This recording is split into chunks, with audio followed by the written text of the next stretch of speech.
Okay guys, what's up? Assalamualaikum dan salam sejahtera kepada korang semua yang sudi menonton Saja Sembang. So, Saja Sembang kali ini berkait dengan isu tuntutan rakyat yang masih lagi tak dipenuhi.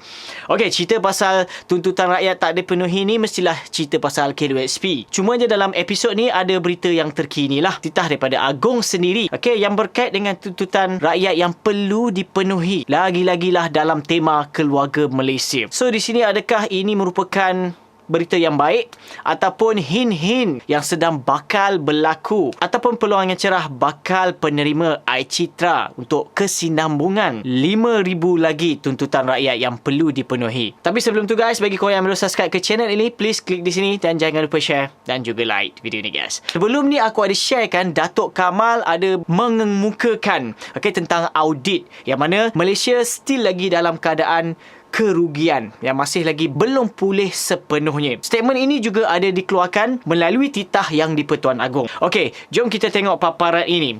Hargai pandangan dan penuhi keperluan rakyat. Titah yang di-Pertuan Agong. Yang di-Pertuan Agong Al-Sultan Abdullah Riayatuddin Al-Mustafa Billah Shah bertitah agar setiap pandangan rakyat sewajarnya dihargai dan keperluan mereka dipenuhi.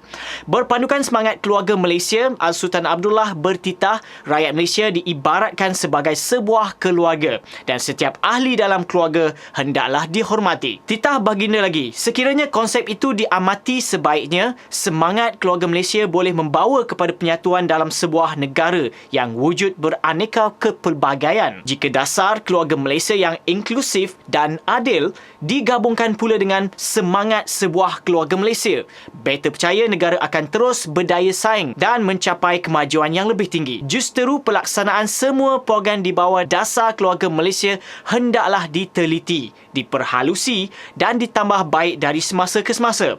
Pandangan serta cadangan rakyat better juga hendaklah diterima oleh agensi pelaksana dengan hati yang terbuka dan jiwa yang besar.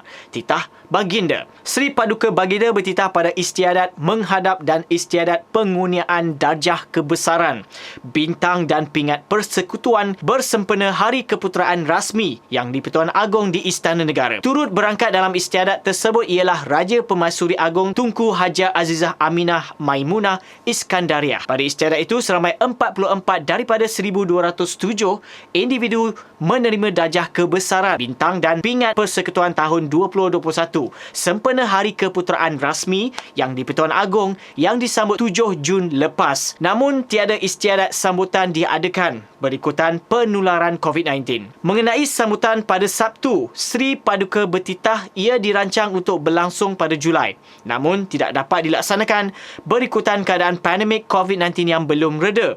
Dalam pada itu, Al-Sultan Abdullah bertitah agar setiap peruntukan dalam bajet 2022 diurus tadbir dengan penuh ketelitian agar dapat memberi impak optimum kepada negara, khususnya dalam usaha membasmi kemiskinan dan meningkatkan sosioekonomi. Negara terus mencatat prestasi pertumbuhan ekonomi yang semakin baik. Perkembangan ekonomi negara sebanyak 7.1% pada separuh pertama tahun 2021 menunjukkan negara pada landasan yang betul dalam fasa pemulihan ekonomi. Prestasi baik ini hendaklah diteruskan. Pada masa sama, kerajaan juga perlu meneroka strategi baru yang berinovatif dan merangka bidang pertumbuhan baharu bagi mencapai matlamat pembangunan lestari. So, dengar sini. Ini yang aku nak highlightkan. Walau bagaimanapun, laporan Ketua Audit Negara tahun 2020 yang diterbitkan baru-baru ini telah melaporkan beberapa isu kerugian kepada kerajaan. Titah Baginda. Justeru, Al-Sultan Abdullah menitahkan kerajaan supaya segera merangka strategi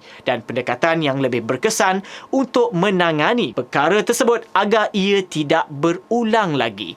So, ini yang dimaklumkan dan di-sharekan kepada korang dalam episod kali ini. So, diharap melalui statement ini merupakan peluang, melalui tuntutan rakyat. Walaupun tak disebut tuntutan itu, tapi penuhi apa yang rakyat inginkan sekarang. Korang rasa apa? So, kalau itu jawapannya, korang hashtag saja di ruang komen di bawah. So, begitulah perkongsian aku dalam episod kali ini. Diharap sedikit sebanyak memberi info yang terkini daripada channel Saja Sembang. Bagi korang yang belum subscribe ke channel ini, please klik di sini dan jangan lupa share dan juga like video ni guys. Aku Faizwan.